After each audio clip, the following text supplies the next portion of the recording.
the clinic's Tenants' Rights Project. I am testifying in favor of LB 434 as a citizen and not on behalf of the university.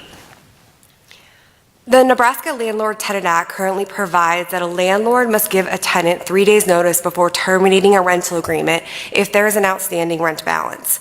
As it stands, this law accelerates an already expedited eviction process to an unmanageable speed for Nebraska tenants. LB 434 will ensure tenants have the opportunity to come current on their rental obligations and avoid eviction. It is a win-win for both tenants and for landlords. More landlords get paid and fewer tenants are forced into homelessness. We acknowledge that most tenants are probably aware that not paying their rent could result in an eviction. What most tenants do not know is just how quickly that process can happen. In a matter of a weekend, as the statute reads now, a renter can be put on the path to homelessness. 3 days is woefully insufficient to ensure that the tenant has a reasonable opportunity to pay past due rent. The Uniform Landlord-Tenant Act suggests a 14-day notice before a lease can be terminated, and most states have adopted this amount of time as reasonable. LB 434 will provide for only 7 days, but these 7 days, rather than 3, give tenants a few extra days to ask a family member for help or earn another paycheck. Landlords are likely to testify that 7 days plus the 7-day right of redemption for a tenant to cure a breach is too long and unfair. But under the current Nebraska law, landlords are allowed a full 14 days to cure a breach before a tenant can terminate a rental agreement. For example, if a heater goes out in the home, the landlord gets a full 14 days to fix it before a tenant can terminate a rental agreement. Whether it's a failure to provide heat or a failure to pay rent, a breach is a breach. 7 days notice plus 7 days right of redemption to cure a breach is fair and brings the rights of tenants more in line with the rights provided to landlords. As the timeline I passed out makes clear, the 7 days notice gives the landlord sufficient time to initiate and complete the already fast eviction process before the next rental period. Importantly, if the tenant can come up with the money during the redemption period, great, the landlord gets to maintain their income stream and the tenant gets to keep their home. This bill does not unduly burden landlords, it benefits them. LB 434 only extends the eviction process by 4 days, but creates a 14-day window for a landlord to get paid, which is ultimately what they seek. Landlords are not in the business of eviction, they are in the business of collecting rent. This bill promotes that. An eviction should be considered an action of last resort. Instead, the current 3-day notice makes evictions the default in Nebraska, almost automatic. At a minimum, tenants should be given at least the same opportunity to cure a breach as does a landlord. If a landlord is given a full 14 days to provide heat or hot water or other essential services, it's not unreasonable to provide tenants 7 days plus another 7 days to redeem their home and avoid homelessness. Thank you. I'd be happy to answer any questions that you have. Very much. Any questions?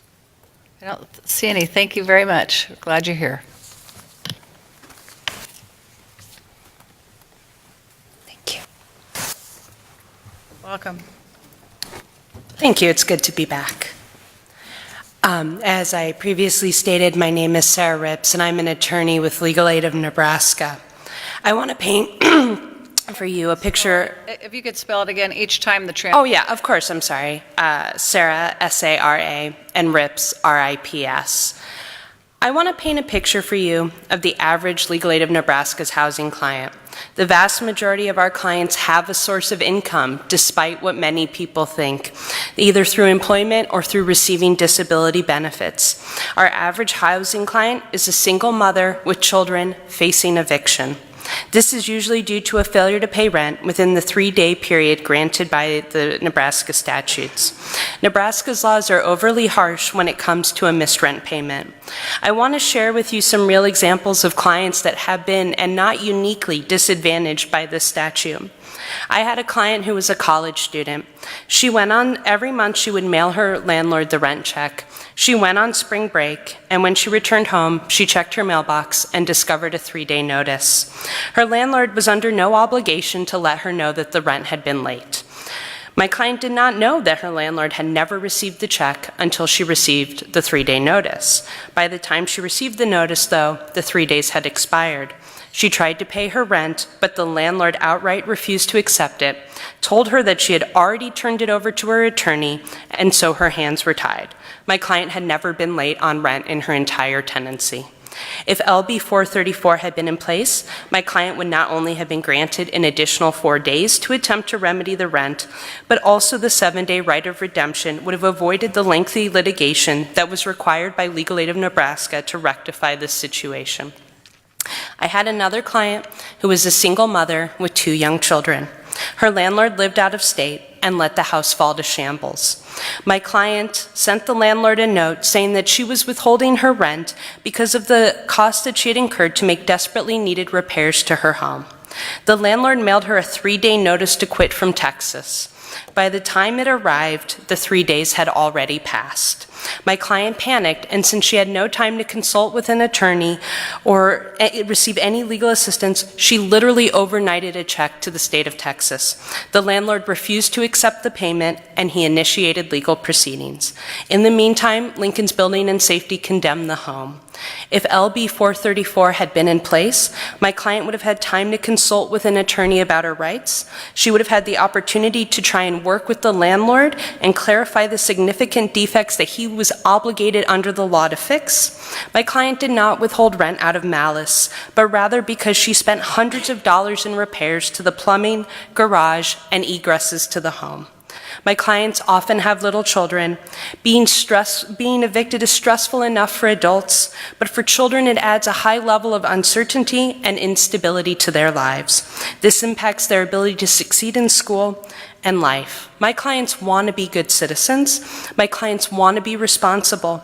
They want to be good tenants. One of the greatest barriers for my clients, though, is a lack of a safety net. The provisions of LB 434 help provide a safety net that provide them with the ability to have a little bit of extra time to pay their rent. And this places little to no burden on landlords, especially when you consider the costs of litigation and re-renting a unit. I believe that the enactment of LB 434 will also help judicial efficiency by reducing the number of eviction actions brought in our county courts. The right of redemption allows good tenants the benefit of the doubt once every 12 months. This has been purposely designed so that landlords are not taken advantage of, and so tenants are protected when unexpected life situations happen. We urge the legislature to amend LB 434 to include language that would require landlords to provide notice to tenants of their right to redeem in 7-day notices to quit or pay. Otherwise, there is a strong possibility that tenants will not know their rights, and landlords will again be able to abuse tenants' lack of understanding of the eviction process. I have gone to court on the coldest day this year and the snowiest day of this year to fight to keep people in their home. An extra 4 days goes a long way when it comes to keeping our most vulnerable citizens, our children and our elderly, from homelessness. For the vast majority of my clients, if they had the protections that LB 434 offers, they would have been able to avoid going to court altogether and avoid homelessness. Thank you. Thank you. Okay, any questions? I'm so sorry. Very much. Thank you. Further proponents? Welcome. Thank you. Senator Pansing Brooks, committee members, my name is Kevin Ruser, K-E-V-I-N, R-U-S-E-R. I'm a professor of law and director of clinical programs at the University of Nebraska College of Law. I'm testifying today on my own behalf, not on behalf of the university. I want to speak to 2 points briefly. It's been a long day. You've more than earned your handsome $12,000 annual salaries. First, I want to talk about the 3-day notice. The hard thing about the 3-day notice, from my perspective, is that under the statute, 76-1413, paragraph 2, notice to a tenant is effective upon placing it in the mail. So if a 3-day notice, for example, is placed in the mail on a Friday afternoon, a tenant who works may not get it until the end of the day on Monday when they come home. That turns a 3-day notice into a 0-day notice. If Monday happens to be a holiday and mail isn't delivered, then the tenant is already 1 day out on a 3-day notice. So I can't speak to financial wherewithal of tenants that an extra 4 days would provide, but as a matter of due process, it feels like notice should be real notice and not illusory. The other thing is that I want to speak to briefly is the right of redemption. You've seen the timeline that has been provided to you. This just allows a tenant to, once every 12 months, no more than once every 12 months, redeem a lease if they've gotten behind and if they come up with all the costs, including court costs that the landlord has incurred up at that point in time. It can only be used once a month. It's not a way to game the system by any means, and I think it's a beneficial addition. So with that, I would be happy to answer any questions. Any questions? Thank you, Professor Hooser, for coming. Next proponent. Thank you. I'm Isabel, I-S-A-B-E-L, Salas, S-A-L-A-S. I'm here speaking on my own behalf. I wear a lot of different hats in my personal and professional life, and one of these is being part of a advocacy group called Renters Together. And I just wanted to really quickly address Senator DeBoer's question that came up a little bit earlier, a few testifiers ago. Someone reached out to Renters Together on February 3rd or 4th, whatever day Monday was. And they said, hey, I've had problems with my landlord in the past, and I got a 3-day notice on Saturday. Well, we go Saturday, Sunday, Monday. That's your 3 days right there. And so I just wanted to provide this really, really quick example to show that this is something that has impacted people very, very concretely in their lives. Thank you so much. Any questions for Ms. Salas? Thank you for coming. Okay, any more proponents? Opponents?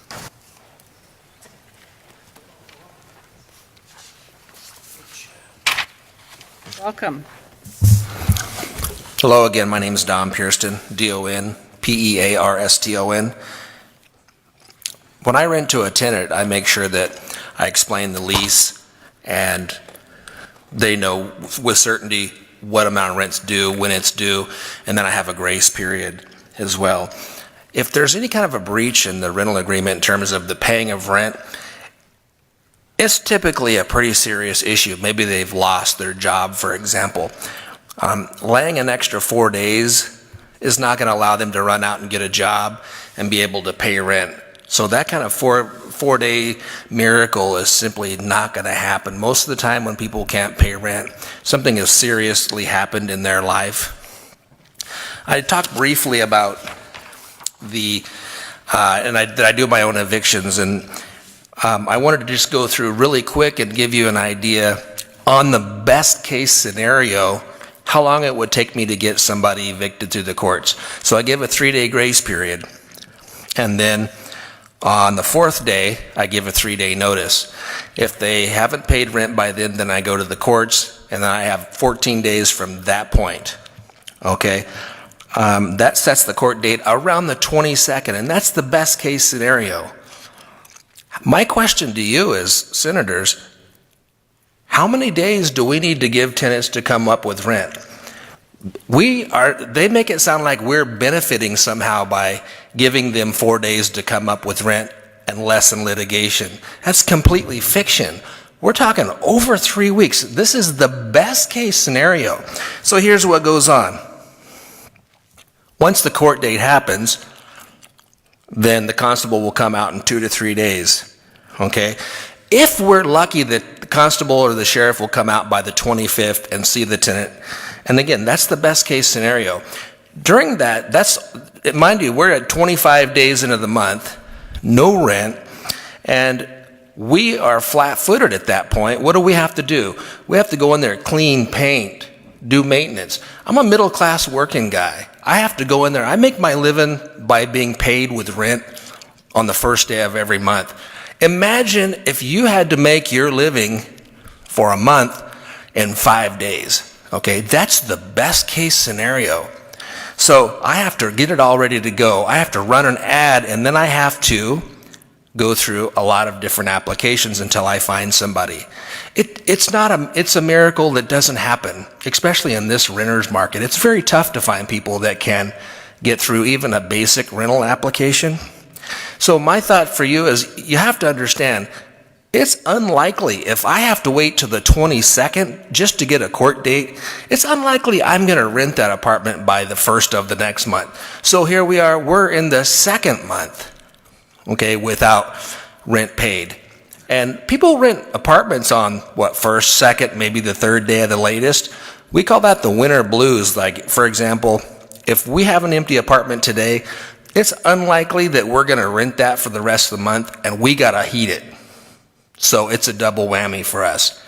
We are landlords, we're business people, and we get paid on the 1st by renting an apartment. Any kind of delay is further tactics that damages landlords and considers landlords to be the golden goose, so to speak, of Senator Hansen's various bills. Thank you. Mr. Pearson, any questions? No, thank you. Next opponent.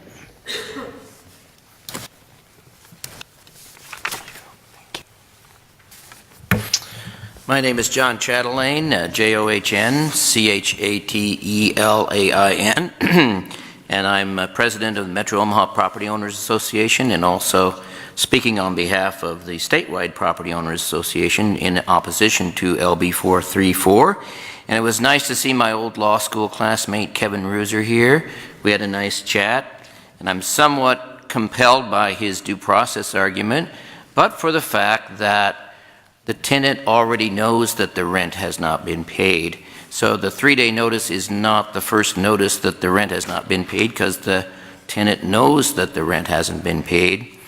The tenant usually has more days than 3 days. The rent is due on the 1st typically.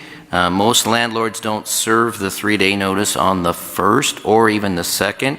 The 5th is probably the date when a late fee might kick in, so possibly they might serve the 3-day notice on the 5th or 6th, but many cases it's even beyond that, so that the tenant knows, has noticed that the rent's not paid and something is going to happen there. We could go to a 7-day notice, that's true, but these things don't happen without unintended consequences. And what those would be is that the leeway that the landlord has in giving the tenant a little bit extra time would go away. If we went to a 7-day notice, then probably the landlord would have to serve that 7-day notice on about the 2nd or 3rd, which would expedite that procedure.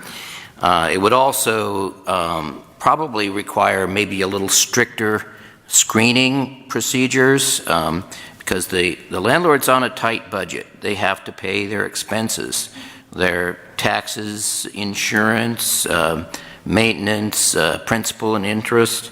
So, you know, every day that they're losing rent, they're getting into a bind financially as well. So they're going to have to take this into account through stricter screening procedures, maybe higher rent, less leeway or less ability to work with the tenant. And let me last say something about the redemption procedure in LB 434. Typically, by the time the case gets to court, after the running of the 3-day notice, the landlord is somewhat exasperated trying to work with the tenant. Oftentimes they do work with them even after the case is filed. If the tenant can pay all the rent and the costs of the lawsuit, they will still work with them. But to require them to, under this right of redemption, I think is an unfair burden on the landlord, because they may be at their wits' end trying to work with this person by that point. So. Questions for Mr. Chatelain? Thank you. Okay. Next opponent.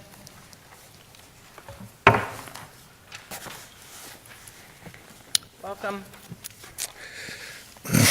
Senator Pansing Brooks, thank you again. Lynn Fisher, Lynnfisher.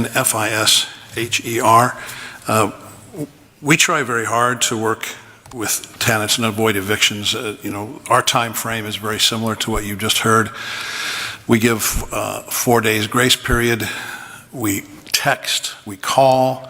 In some occasions, I'll knock on doors. We try everything we can to find out why the rent's not being paid and give the tenants every opportunity to do that.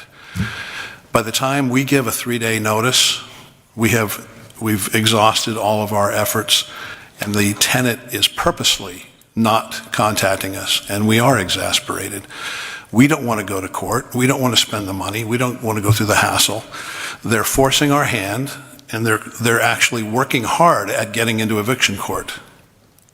It's a serious situation that we try to avoid. Giving tenants that are unwilling to work with us extra time is just totally unfair. That's all I have to say. Thank you, Mr. Fisher. Anybody have a question?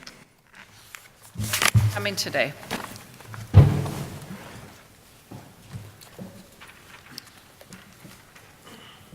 Thank you.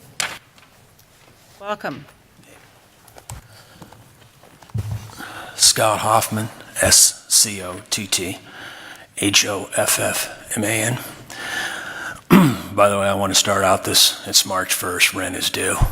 So I just had to kind of put that out there. I've actually gotten 2 texts from my tenants that the rent's under the door. So that's a good thing.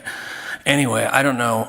The best way for me to look at it, I don't know if your senator's got a phone up there or not, or if you got your calendar, but we do give a 3-day grace period. And in this case, with Friday being March 1st, you got the 2nd, which is Saturday, 3rd. We will require that rent be paid on Sunday. If not, we can deliver the 3-day notice on the 4th. Now, when we send that out by mail, according to my attorney, we have to allow 2 days for mailing. So officially, the 3-day notice doesn't start until the 6th, okay?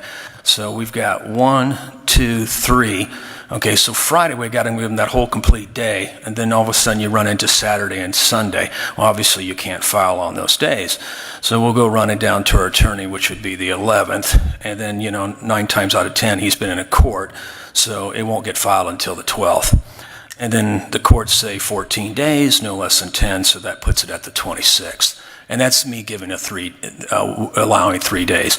So you can understand, senators, the time frame that's involved, which you brought up, Senator Pansing Brooks, about how much time it actually takes. And this is just with the 3 days. Okay, so there's plenty of time in there to negotiate. Plus, we're always looking for partial rent. Now, for example, if we were to take a partial rent, let's say those 3 days went by and the guy comes up, his rent's $600, and he says, here's $300. Well, guess what? That starts all over again because you took a partial payment. None of that's been brought up here at all today. You take a partial payment, it starts it all over again, and then you can resubmit another 3 days. So they can even get additional time if they come up half the rent. We're talking about people not coming up with anything at all. Again, throw us a bone, give us something, and we'll work with you.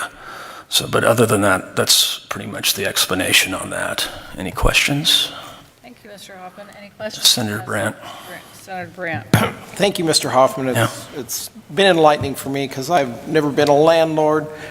How do I want to phrase this? If you take a partial, it starts over, but what percent on a monthly basis usually pay nothing? Would people pay nothing? It's never happened, Senator. It's literally never happened. Every time somebody's had a hard time paying the rent, they've always come up with a few $100. I go, do you got anything? And then we work with them. We really do. I mean, going to an eviction court, Senators, it is ugly. That's why I'm saying if you ever get a chance, go down there and just check it out. We don't want to do it. It's expensive because we get stuck with a property that they're going to trash. They're not going to clean the place up. And we got one where they kicked down doors and tore off screens off the wall. We had to replace it. And according to Mr. Pearson, who was up early, it does take another month to get that. So we're out another month's rent. So we are working with people as much as we possibly can. So in most cases, people will try and give you a little bit of money to keep it going. Yes, Stay yes. in the apartment or the house. Yes, and then we put up with that for a while. Then I had a guy I told him after 3, he did it right from the get-go. But we had a year lease, so we adhered to that lease. But after that lease, 30 days, we're not going to do it anymore. We put up with another 6 months, and finally we told him, I said, enough's enough. We gave him 30 days. But I never had to evict him, never. He always knew were the cuts, because I would call him and remind him. I go, I'm going to file a suit, and he would come up with the money. Yeah, All right, thank you. you bet. Senator DeBoer. Yes. I guess it's only fair that I ask this question of you, since I asked it of Sure, go ahead. Dr. Feitinger. 4 days, I mean, I hear that 4 days in the eviction process, and I understand that, and I can see that that is significant. But it seems like what I'm hearing, and my experience of landlords, is that typically they will try to work with people, as you've said. We do. And so, is this going to have a material effect on you? In other words, aren't these 7 days kind of built into the kinds of time frame that you will already sort of be trying to work with people? And some of the testifiers before said, you know, it's maybe going to help you to, I mean, not that you're going to go to eviction proceedings, but, you know, if the person can, by virtue of having an extra 4 days, get an organization to help them, Right. to give you your money, it seems like that's a win-win for everyone. Well, technically, Senator, it's already 5, because we're instructed to do it first-class mail. Because the mail takes 2 days. So we can't even start the time clock for 2 days after we've given them 3 days to pay the rent. So we're like maybe 1 or 2 days difference from that. And then Senator Hansen's like a get-out-of-jail-free card. I mean, when are we going to apply the 7-day? Are we going to do that like 6 months into your lease? Are we going to do that right up the bat? When do we apply the 3 days, and when do we decide to use the 7-day rule? I mean, because you can only use it once in 1 year. It's very complicated. So I guess I'm confused on that issue, too. I think I understand it that there would never be a 3-day, it would always be the 7-day. No, he said once a year, you can use it. Then that means does it the rest of the months mean that we can do the 3 days? That's what I'm understanding out of the bill. I think it is there's 2 parts. Okay. One is the 3-day, there's no 3-day anymore, it's a 7-day requirement. And in addition to the 7 days, so the 3-day becomes a 7-day, in addition to that, once per year, even after the right of redemption authorized, maybe used once per year, if within 7 days subsequent to the termination, then they would have, so that's another 7 days, they would have this chance to revoke. But anyway, so. Very complicated. I mean, I'm still trying to learn here. But like I said, 3 days along with us, most of us landlords do 3 to 5 days for grace periods.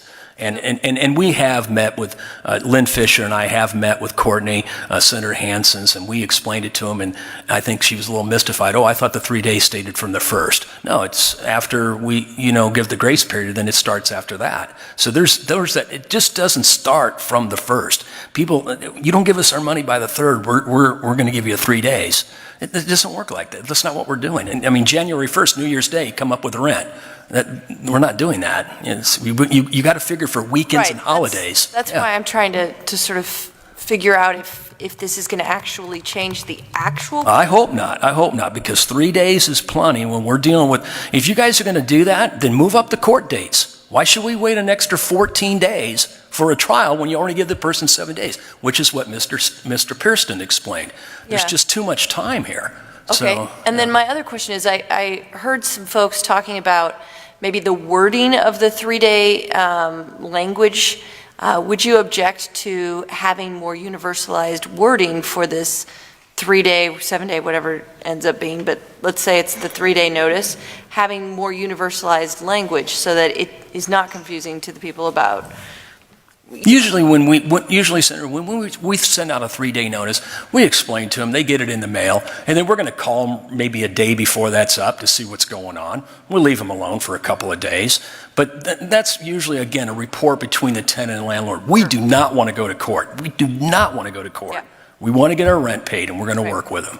So some kind of universalized, so you're not married to the language in the 3-day at this point is what I'm saying. Yeah, when you say universal, it leaves it in limbo exactly what kind of language you're talking about. Pretty much everybody knows 3 days, but a lot of them don't understand the weekends. You cannot count Sunday as a day. You can count Saturday because it's a mailing date, but Sunday is not considered one of those 3 days. It is not. Okay, well, thank you very much. You bet. Thank you, Senator. Any more questions? Thank you. Any more opponents?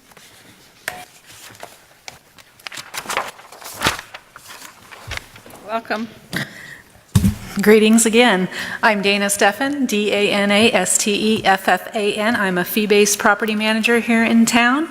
And I wanted to speak to how this is going to affect the relationship between the landlord and the tenant. Nobody likes to receive a collection letter, and that's what a 3-day notice is, you know, a demand to pay. In our rental company, what we do, rent is due on the 1st, late after the 5th. I take the 6th and the 7th to try to contact the tenant, find out what's going on, why is the rent late. So that takes us to the 8th. If you change it to a 7-day notice, I'm going to start sending those notices on the 2nd. I don't have to give a grace period. Rent is due on the 1st. So if I give the 7-day on the 7th, or on the 2nd, that's going to put us out to the 7th and 8th, where I'd be in the first place. But that is really going to affect the relationship that I have with my tenants because, again, collection letters are no fun. They get those letters in the mail, they do kind of freak out. Well, what is this? Why am I getting this? I have till the 5th to pay the rent. I says, no, rent is due on the 1st. And again, it's all spelled out in the lease agreement. They say that those extra 4 days are really going to help them. They knew rent was due on the 1st. It's due on the 1st every month of the 12-month contract that they signed. So anyways, I just want you to consider the relationship between the landlord and the tenant. And now, if this law is changed, I'm going to have to issue those notices even earlier and work with the tenants less just to stay on the time schedule. Again, I'm a fee-based property manager. I'm there to represent the owners of these rental homes. Any questions? Thank you for your time. Sorry. No questions? Okay. Nope. Thank Good, you. because I'm out of here. Any additional opponents? Neutral testimony. Any neutral testimony? Senator Hansen to close. Thank you, Senator Pansy Brooks, members of the committee. So I guess I've been remiss in saying this. I do appreciate, as always, all testifiers that come up with, sharing their experience, their concerns, their perspectives. I think on this bill, especially, maybe more so than some of the other ones, we're seeing the difference between the landlords that are here in this room, the landlords that are based in this community, and the landlords that aren't. As you heard from some of the pro-opponent testifiers, there's out-of-state landlords that mail a notice, 3 days, wait 3 days and file something.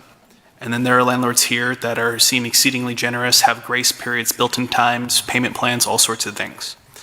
What I essentially get from this bill would be by switching to the 7 days, and Senator Boer, I would agree with your description of the 7 days plus the right of redemption, would essentially kind of statutorily implement the grace period, so to speak, that a lot of people talked about, even the 3 to 5 days plus a 3-day notice is, 6 to 8 days. There are some landlords that don't give that notice and quickly turn around. As you said, there's probably all sorts of genuine situations where somebody doesn't pay rent and don't know they don't pay the rent. Somebody expects their partner to do it, but their roommate to do it. It doesn't. It gets slid under the door. Who knows? There's some situations where there's just genuinely no notice. You're surprised. You're shocked. The check's sitting on your fridge, and you forgot to put it in the mail because was trying to line it up with the pay cycle. Essentially, what I was trying to do with this bill was especially make sure we're protecting those landlords that don't work with their tenants, that don't give that grace period, an opportunity for the tenants to go forward. I will say, even just listening to the testimony, I think there's different interpretations of how that 3-day notice runs in the mail. It was my interpretation that it started when you put it in the mailbox, which is a difficulty because with holidays, with weekends and whatnot, we actually create some strange situations where people effectively have no notice. If that's something that has more support to clarify how those days are count, make sure tenants are at least have the appropriate notice, I think that'd be a great place to work. And with that, I will close on this bill. Thank you, Senator Hansen. And letters, there are 3 letters of support, 4 letters of opposition, 0 neutral letters. And that closes the hearing on LB 434. And last, but certainly not least, is LB 435, and Senator Hansen's here again. Thank you, Senator Pansing Brooks. My name is Matt Hansen, M-A-T-T-H-A-N-S-E-N, and I represent District 26 in Northeast Lincoln. I will say this is my last bill for today, and I believe my last bill in front of Judiciary for the year. Oh, no. So how quick you're going to miss me after being so annoyed with me today. All right, and this is LB 435. Currently in Nebraska, a landlord cannot retaliate against a tenant for two reasons. One, for joining a tenants' rights organization, and two, for filing a housing code complaint with a government agency. LB 435 would add to this list by saying a landlord cannot retaliate by increasing rent, or decreasing services, or evicting a tenant when one, the tenant has notified the landlord of a housing code violation or noncompliance with the lease, and two, when the tenant has exercised or attempted to exercise a right under the lease agreement or provided under current law. In our work with this issue over the past year, I've learned that open communication between landlords and tenants is often the first and best recourse for resolving any disputes and issues that arise. However, a tenant approaching a landlord directly with complaints is oddly missing from the anti-retaliation portion of the landlord-tenant laws. If a tenant doesn't feel safe going to the landlord with a complaint first, problems will persist, or they'll be forced to go directly to the city with complaints. Enforcing anti-retaliation measures is especially important since the entire system of enforcement of housing codes and other upkeep is based off tenants coming forward to file complaints. It is in the best interest of landlords for tenants to not go over their heads for the city. In fact, in a city like Lincoln, it is required that tenants first go to the landlord before filing complaints with the city, even though they are not legally protected from eviction or rent increases if they do so. Effectively, renters do not have anti-retaliation policies in cities with this policy. The way this would work on this bill was that there'd be an additional new presumption of landlord retaliation if there's evidence that a tenant engaged in a protected activity within 6 months before the retaliatory conduct occurred. Important to landlords, however, is the presumption is rebuttable, meaning they would simply need to present evidence that the alleged retaliatory conduct occurred for a valid legal reason. Including a rebuttable presumption will not affect landlords that have a legal reason to increase costs or rent or decrease services or bring an action for possession. And I will say I was kind of thinking about this in the context of the early first bill all those many hours ago on domestic violence, where it was how does the landlord know? And this of what is actually going on in the situations. I think about this in the same as the landlord is the one who does know why the rent went up, who does know why services changed, who does know why something happened. And so just saying it's on you to show your cause, why rent increased, why you filed the eviction, yada, yada, yada, makes more sense as opposed to having the tenant having to try and prove the landlord's intent when the landlord is right there knowing their intent. This bill should in no way negatively affect landlords who are already following the law. Under this bill, they will in fact be able to better communicate with tenants who feel safe to come forward and communicate issues with them directly, as opposed to getting others involved when they don't need to be. With that, I will end my opening on my last bill of the day. I'll be happy to take any questions. Thank you. Any questions for Senator Hansen? Yes, Senator Brandt. Thank you, Chairman Pansing-Brooks. Senator Hansen, would this law be unique to Nebraska? No, it would not. I mean, how many other states have a law like this?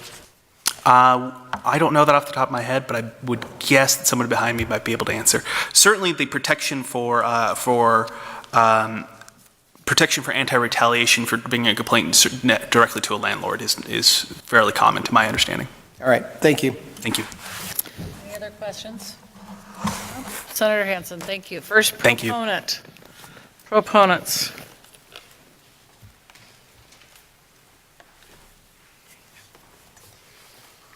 Welcome. Good afternoon. My name is Damali Britton, D-A-M-A-L-I-B-R-I-T-T-O-N, and I'm a fellow at Nebraska Appleseed. I'm here in support of LB 435 on behalf of Appleseed and Collective Impact Lincoln. As a part of my role with Collective Impact Lincoln, I've heard several alarming stories about people living in substandard conditions faced with the impossible choice between living in a place that they can afford and living in a place that is harmful to their health. A few months ago, I met a couple who epitomized this challenge that so many low-income Nebraskans face and the lasting implications of their choices. The couple had found black mold in their apartment bathroom and informed their landlord. However, the landlord refused to do anything to fix the problem. After some time passed, the tenant decided to take off some of the contaminated tiles and air them outside because the musty smell from the black mold became so overwhelming that she would nearly faint when spending time in the bathroom. Even after leaving the tiles outside, the smell was so strong that passersby would comment on it. The tenant began talking to neighbors about how the landlord was not helping maintain the adequacy of the apartments and began trying to organize other tenants to get the landlord to make repairs and address the mold.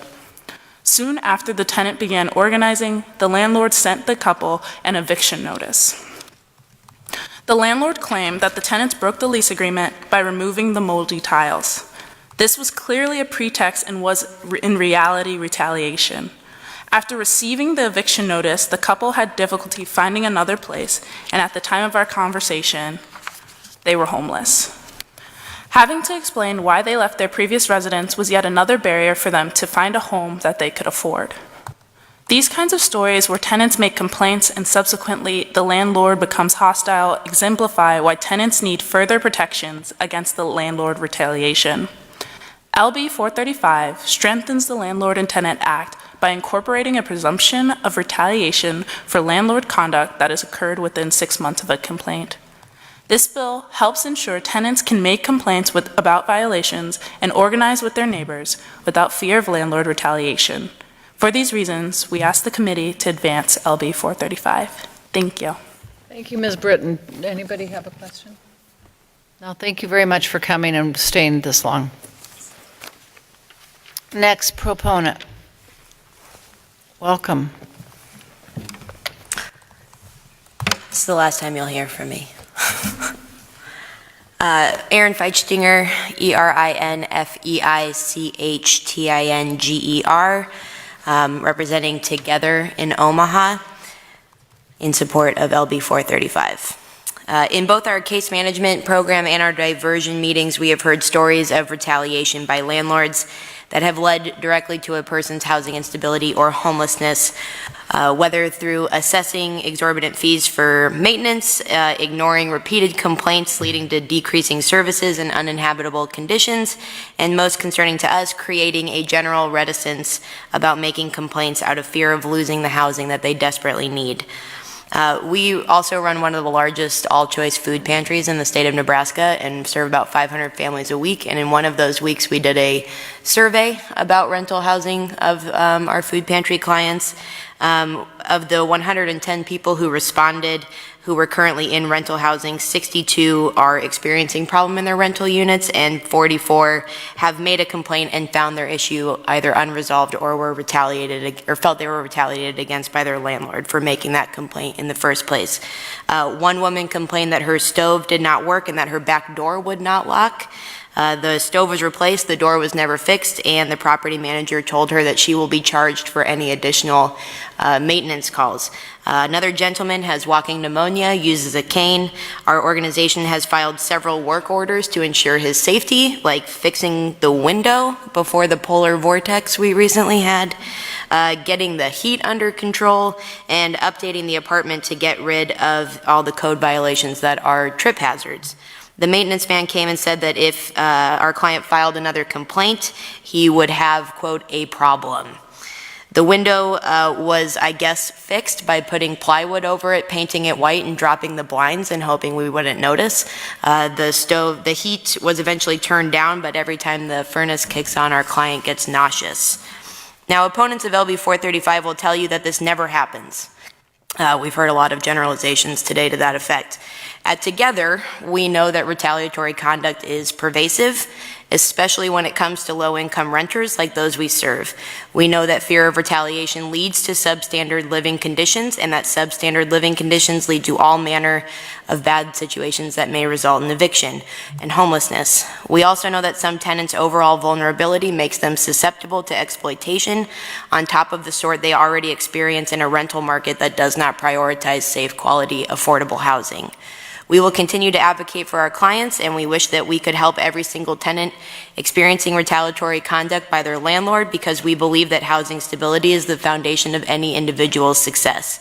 We support LB 435 because it balances the scales in this relationship, and allows the people we serve more protections and thus more stability when they need it most. We support this bill because our organization cannot stand behind and advocate for every single person experiencing retaliation, but the legislature can. So thank you again to Senator Hansen for introducing this package of bills, and to you for your thoughtful and serious and very long consideration of this important issue. Thank you, Ms. Feichtinger. Any other questions? Thank you very much for coming. Appreciate it. We are keeping to the light, you guys.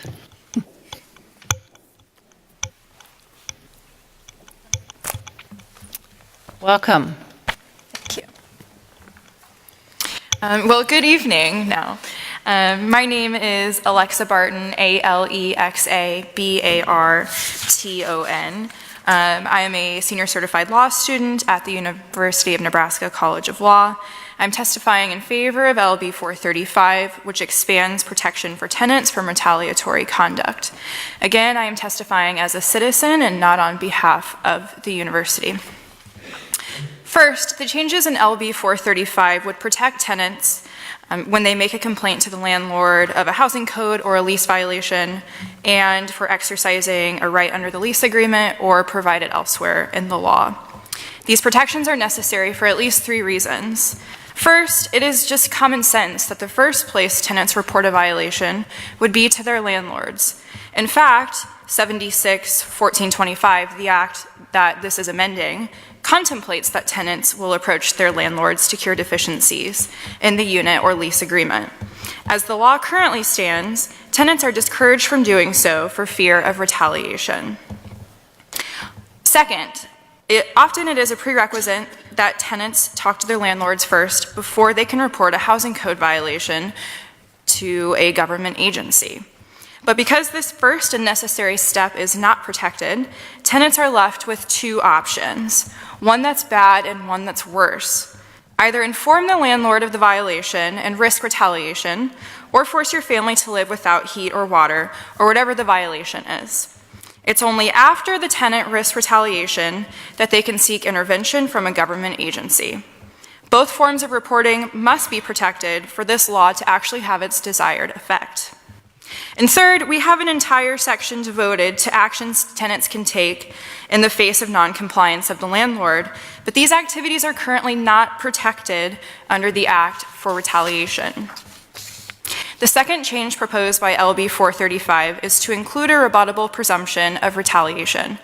Retaliatory conduct is notoriously difficult to affirmatively prove. Additionally, tenants are often not represented by counsel, where landlords are almost always represented by counsel. This presumption recognizes the difficulty of proving retaliation. In conclusion, expanding the anti-retaliation statute would only affect landlords who are unlawfully retaliating against their tenants. This bill would not affect law-abiding landlords operating in good faith and only serves to protect tenants who exercise their legal rights. Thank you. Thank you very much. I don't have a question. Do you have a question, No, Senator Brandt? we're good. Senator Brandt doesn't have a question either. Thank you for coming in and waiting so long tonight. We really appreciate it. Next testifier, proponent.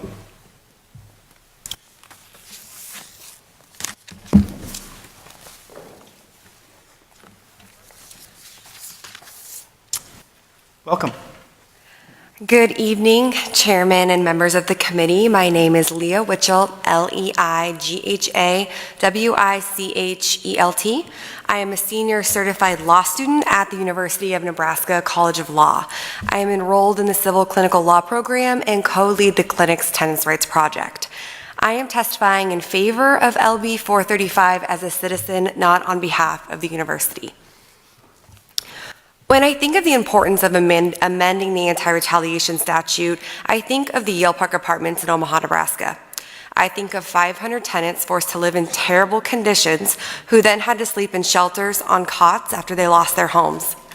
I think of the 1,962 city code violations. I think of people living with their ceilings caving in rooms with moldy walls and carbon monoxide leaks. I think of what it would feel like to live with no heat, with a bedbug infestation, and with bedrooms with no avenues of escape in event of a fire.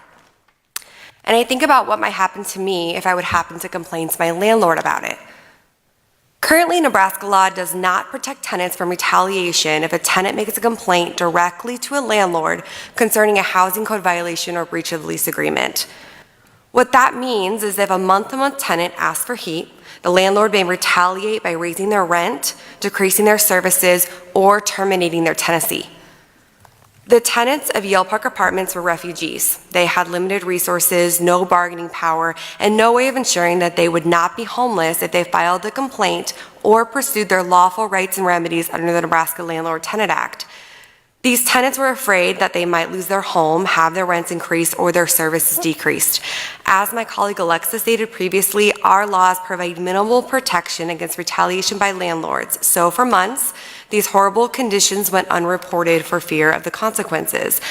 And as an ultimate consequence, 500 tenants were homeless.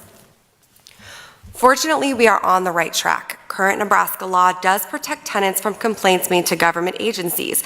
Expanding the anti-retaliation statute to include complaints made directly to the landlord will ensure no Nebraska tenant will live in fear that they will be retaliated against for attempting to remedy unhealthy living conditions, no matter the avenue they choose.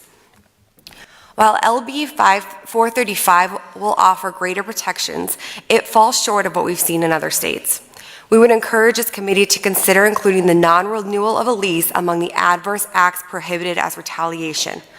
A landlord can choose not to renew, but if he or she does so after a complaint has been made, this would be presumed retaliatory. This small addition will impact the most vulnerable of tenants, those on month-to-month agreements like those at Yale Park Apartments. Without some protection against retaliatory non-renewal, tenants with short-term leases will remain fearful of reporting deplorable conditions for fear that they will be homeless at month's end. Thank you. I'd be happy to answer any questions. Thank you for your testimony. Any questions? Oh, sure. Senator The Brandt? committee would like to ask a question. Senator Brandt has a question. Yeah. Thank you, Ms. Wishart, for testifying. I think it's great that you're a law student and everybody has stuck it out this long. Would you agree that the Yale Park situation's not the norm for most tenants or landlords? I don't know that I can confidently testify that that's not a norm. I think we've heard a lot of testimony that there's been a lot of situations where a tenant has reported a housing code violation to a landlord, and that landlord has retaliated against them with threats or other ways. Yeah, but I guess we always use the worst case examples that we can find, and I'm guilty of doing the same thing. And I guess I don't want to paint all the landlords with the same brush, being somewhat familiar with the situation. And I guess in a more normal situation, are you aware of a lot of retaliation going on in the state of Nebraska, or in your research? Did you do much research on this? The clinic takes a lot of landlord-tenant cases, and we often see retaliation happening. It's difficult to talk about the data as far as how much retaliation is actually happening, because tenants are afraid to report the retaliation after they've been retaliated against. So I do think that we see it even more than what's reported. Okay, thank you. Thank you. Next proponent testify.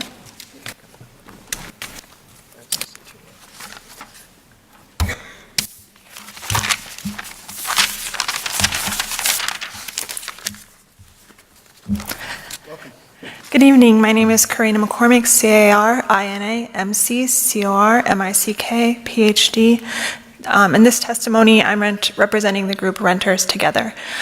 Before I start my written testimony, following up on the question from the last one, I would like to point out that the actual occurrence of retaliation is not the only quantifiable instance that we need to look at, but the fear of retaliation causing renters to not make the complaints that they're entitled to by law is actually a more important focus point for whether this law needs to be changed, because we want the renters to feel empowered to make the request to the agencies that they're entitled to under law.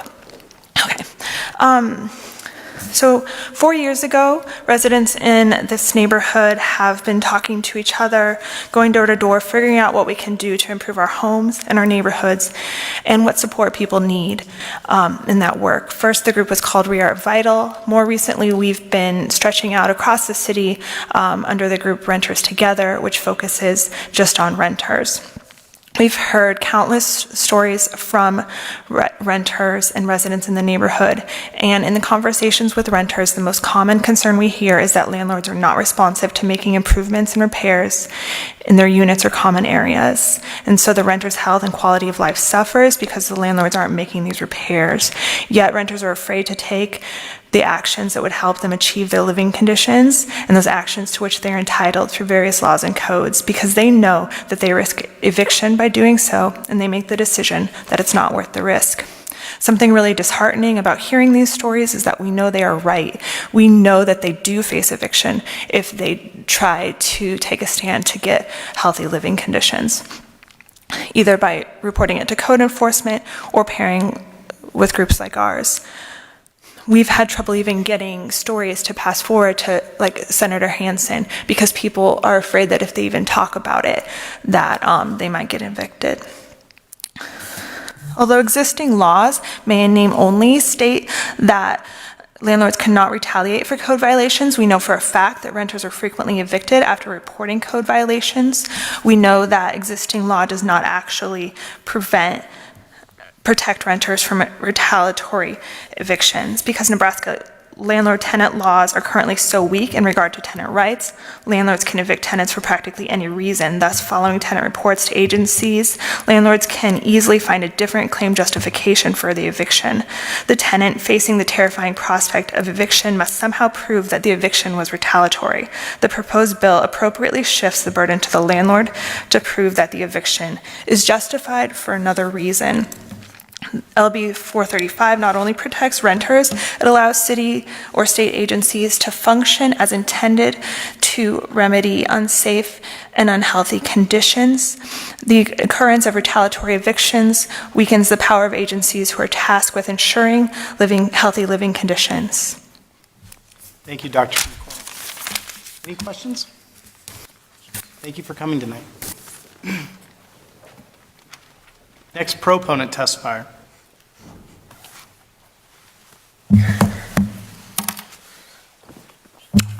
Thank you, members of the committee. My name is Scott Mertz, S-C-O-T-T-M-E-R-T-Z, and I'm a managing attorney with Legal Aid of Nebraska. I'll do my best to be brief and succinct because I think many of the points I wish to make have been made.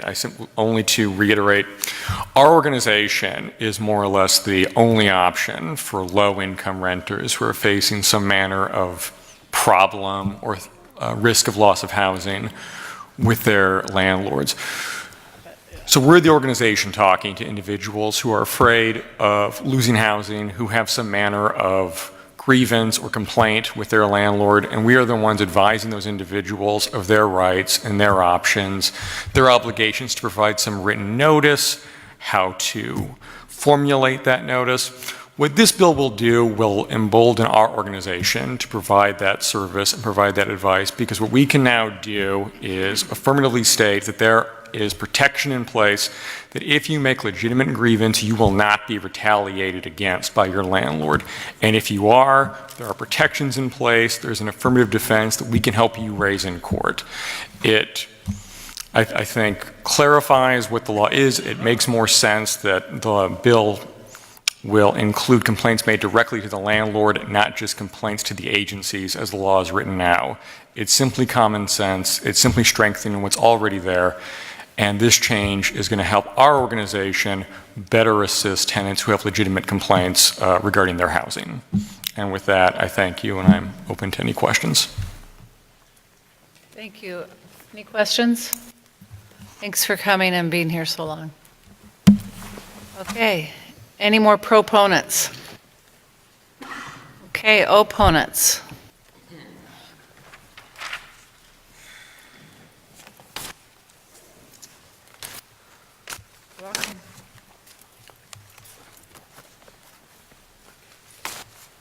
I'm getting this drilled down pretty well. My name is John Chatelain, John Chatelain, and I represent Metropolitan Omaha Property Owners Association and also the Statewide Property Owners Association, which is a group that we affiliate with across the state, primarily for lobbying purposes and so forth. And our association, did I spell my name? I'm sorry if I didn't. We oppose this bill. First of all, it adds a couple of new triggering events for this anti-retaliation regime. And the second of those is the tenant has exercised or attempted to exercise a right or remedy under the lease agreement or law. I'm not quite sure what that right under the law means in the context of the landlord-tenant relationship. I mean, tenants could exercise rights under the law, but I don't know how that, that's far too general for our purposes here. But our main concern about is the presumption that would last for 6 months after a triggering event. The conventional wisdom is that tenants are afraid to make code enforcement complaints against the landlord or to file 14 30-day notices. That, in my experience, is absolutely not true. I see plenty of tenants that file code enforcement complaints against their landlords, so that is not universally true. But this rebuttable presumption against the landlord also doesn't take into account that oftentimes there's retaliatory action by the tenant or the former tenant against the landlord.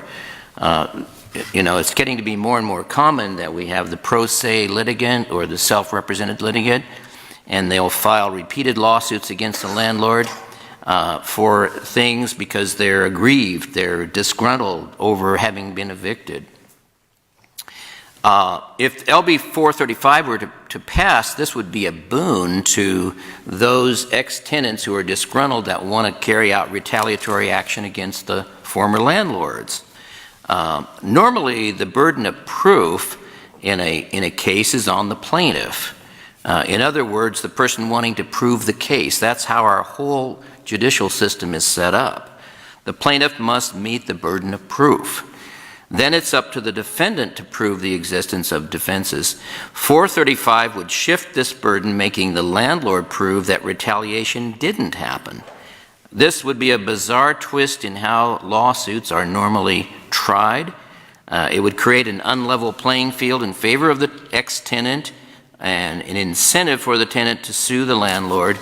And under this statute, the damages are liquidated at 3 months the periodic rent. So if the rent is $1,500 a month, or let's say it's $1,000 a month, then that would be $3,000, and the tenant is entitled to attorney fees. So this would be a real incentive with this presumption in place for the tenant to sue the landlord, and there would be plenty of attorneys representing them for those attorney fees.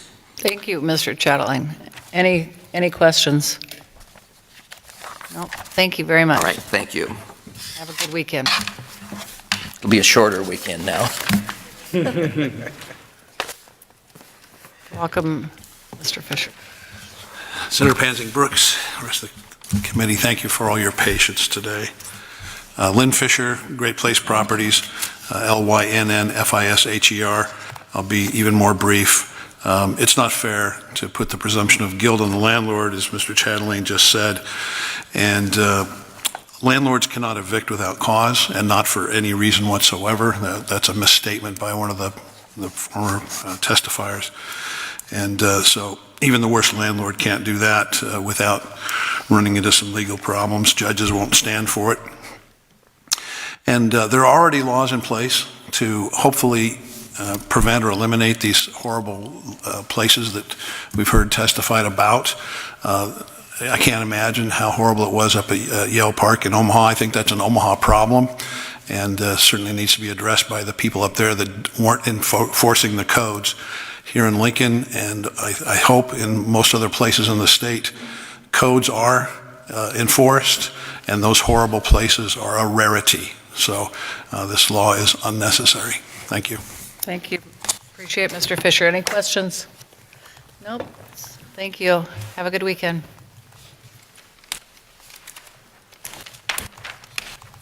Mr. Storr, welcome. Last one, maybe.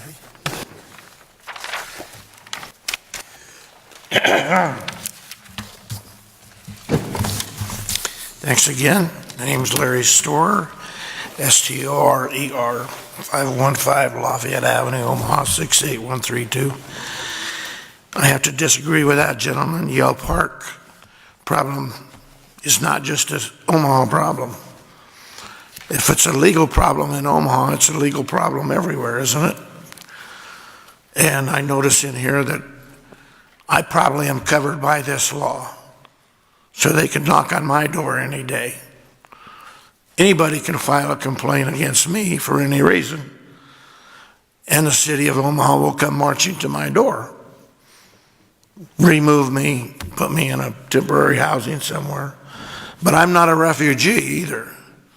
But they can do that because they can. That's wrong. So it's not just an Omaha problem. Presumption of guilt. I'm sorry, I thought the rule basically was innocent until proven guilty. Burden of proof is usually on a plaintiff, isn't it? Or the county attorney. Yeah, we got some lawyers that can get people off sometimes. How much responsibility do the refugee resettlement agencies have for that fiasco in Omaha? Those refugees couldn't speak English, didn't know how to write English, didn't understand the forms or the rules. So somebody had to help them, didn't they? Well, yeah.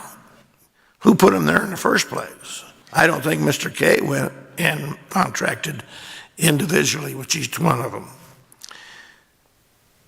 However, the housing code, it says housing code. It applies to residences. I surely don't want to let any of my neighbors come over close to my property because they can file a complaint. But I can't do anything about their cats. And the city really doesn't want to hear it, neither does the county. It looks like they're actually moving to limit testimonies. City of Bellevue wants to eliminate testimony altogether. And then the lawyers downtown Omaha say, lawyers can't talk to us, the council can't talk to us, the Douglas County Board can't talk to us, unless you want to ask a question. Any questions? Any questions? I didn't think so. Thank you. Have a good evening and good weekend. More, are you an opponent? Yeah. Okay, opponents.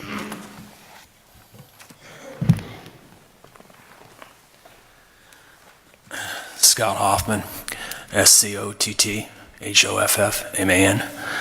I guess I'm the last one here to testify, but gee, can't we just all get along?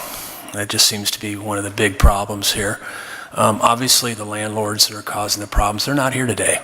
You can tell most of us are pretty good landlords. That's why we're here to testify, because we don't want this blowing back in our face. And the 1430, the tenant can use that just as much as the landlord can. Now, they may not be aware of it, but when people don't have heat, I can tell you what, I've gone out at 2 o'clock in the morning. I don't want my plumbing to burst, especially on this weekend. So we're not going to let people, they're paying us rent, we're providing a service. We're not going to let our tenants, most of us are not going to let our tenants live in squalor. But the thing is, there's low-income housing out there. There's landlords that are just getting by. They aren't doing anything that they're supposed to be doing. Gee, do your 1430, call codes, and move out. Move out, okay? Don't stick around. I mean, if you're not getting along with each other, this retaliation, I think, is just redundant. Why do you want to continue living there? And I guess that's the point that I want to make. I mean, if two people aren't getting along, just like a husband and wife, things don't work out, they get a divorce. Well, then the tenant and landlord needs to get a divorce. And that's what needs to be done. So other than that, that's my final testimony there. So any questions? Any questions? Oh, come on, somebody's going to ask one question. Thank you for coming. You bet, thank you. Okay, any neutral testimony or any further opponents? Now, is there any neutral testimony? Now, Senator Hansen to close. Thank you, Vice Chair Hansen Brooks, and the members of the Judiciary Committee, especially the members of the Judiciary Committee who made it all the way to the end and didn't leave us to go to Mexico.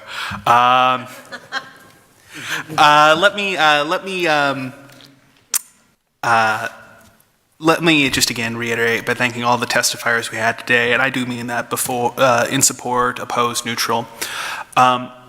And again, part of the reason I broke this up into 5 bills, there were a multitude of reasons, but part of the reason I broke this up into 5 bills is because I kind of felt that each individual issue was one that deserved to stand on its merits.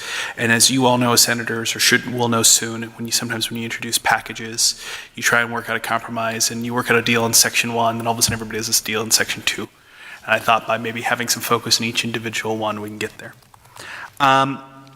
And let me address kind of the Yale Park situation. So I actually wish there was more overlap between this committee and Urban Affairs, because Urban Affairs heard my interim hearing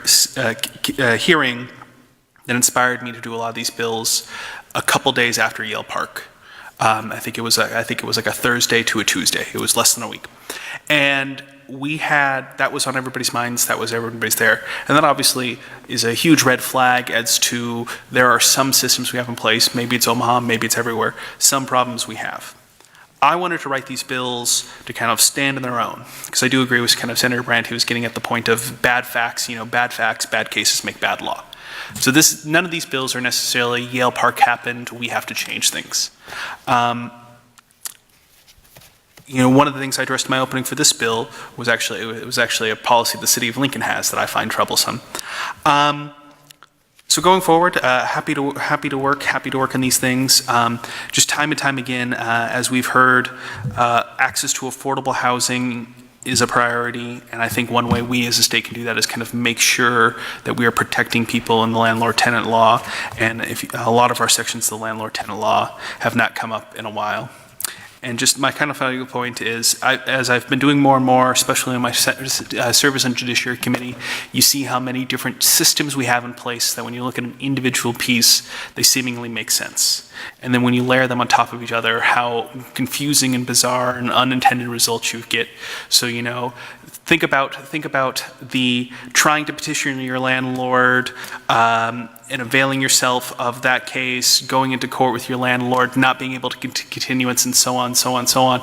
Well, each individual one might have a good public policy reason. When you have, say, like a tenant in a bad situation, they have to, missing retaliatory protections. If they do get evicted, they can't get a continuance. The 3-day notice might not have gotten there with effectively any notice. And sure, very few people probably get hit with the full force of all 5 of these. But some do, and there's been some testimony that happens, that there's somebody who's in the absolute worst case scenario and they just are completely left out in the cold. With that, I thank the committee for their patience and looking forward to working on this package of landlord-tenant bills. Thank you very much. Any questions for Senator Hansen?